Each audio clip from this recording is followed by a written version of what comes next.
Amid weeks of swirling rumors, has Iran now officially confirmed that some of its own Gulf neighbors actually took part in attacks against the country? Beyond the United States, who else actually struck Iran during this war, as Tehran now makes an explosive new claim naming additional participants?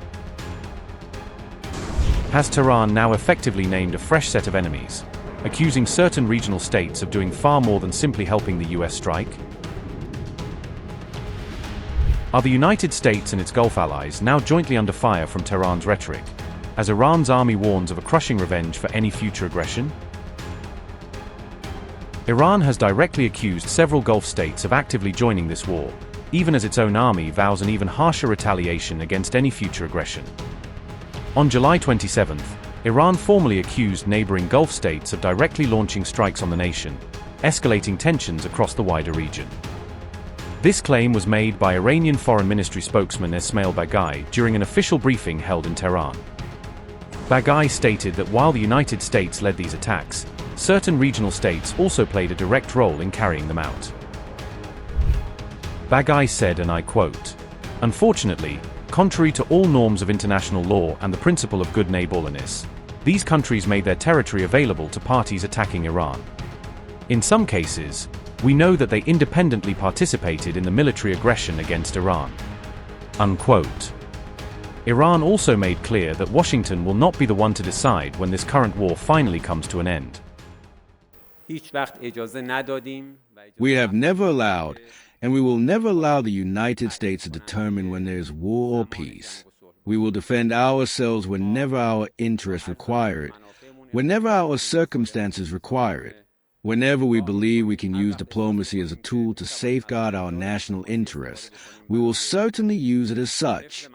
And during this period as well, in these 2 weeks, we witnessed a continuation of cooperation and participation of some countries of the region with America in committing war crimes and military aggression against Iran. We explicitly declared all of these cases. Mediators may convey messages from the American side to us regarding the current developments in the region, but at present we have no negotiations with the American side. These remarks followed earlier reports claiming that certain Gulf states had already struck Iran directly at some point earlier this month.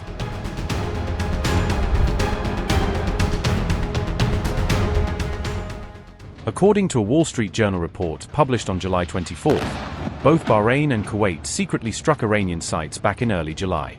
These strikes specifically targeted drone and missile storage depots inside Iran, marking the very first direct retaliation these two nations had ever carried out against Tehran. The Wall Street Journal reported that both Kuwait and Bahrain relied on their relatively small air forces, equipped primarily with Western-made fighter jets, to carry out these operations. Interestingly, the report revealed that the UAE played a supporting role behind the scenes, providing both target intelligence and defensive air cover for the operation. It's worth remembering that the UAE had already carried out dozens of its own airstrikes against Iran earlier in this conflict, according to previous reports. Iran has largely avoided directly attacking the UAE in recent weeks, though it did strike 2 Emirati tankers at sea during the month of July. According to the Wall Street Journal, these coordinated attacks signaled a clear rise in Arab military cooperation aimed directly against Iran.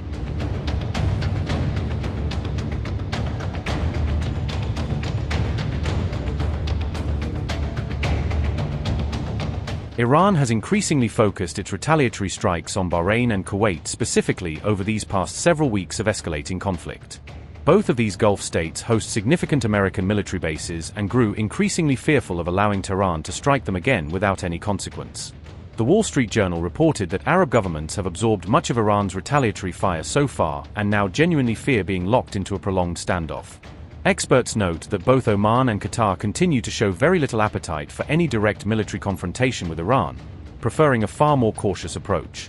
Sources told the Wall Street Journal that while Saudi Arabia joined earlier rounds of strikes against Iran, it is now actively reassessing its overall position in this conflict.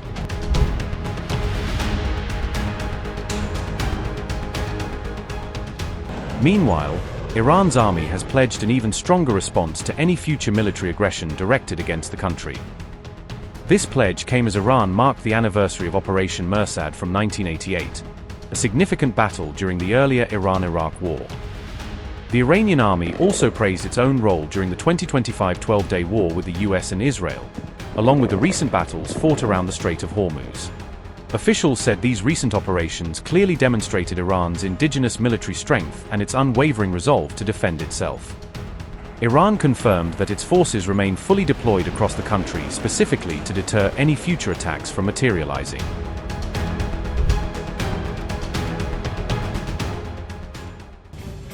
On July 26, Iran confirmed it had halted its attacks on American bases after strikes from both sides had already paused for 2 consecutive nights.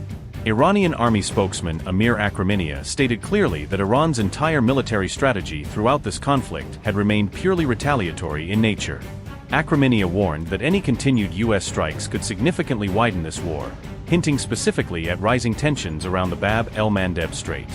The spokesman added firmly that Iranian military operations would resume immediately if the United States chose to return to the battlefield. Amir Akraminia said, and I quote, "Americans stopped their attacks over the past 2 nights.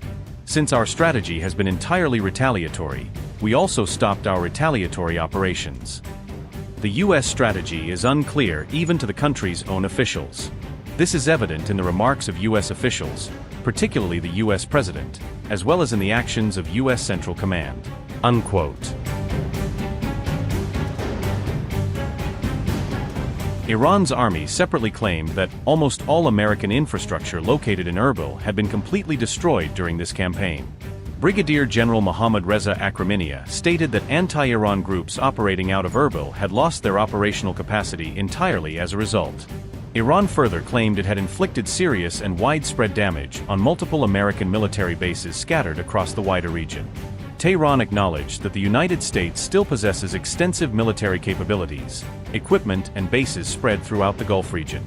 Meanwhile, the IRGC separately claimed that a total of 11 American fighter jets and helicopters had been destroyed while still on the ground.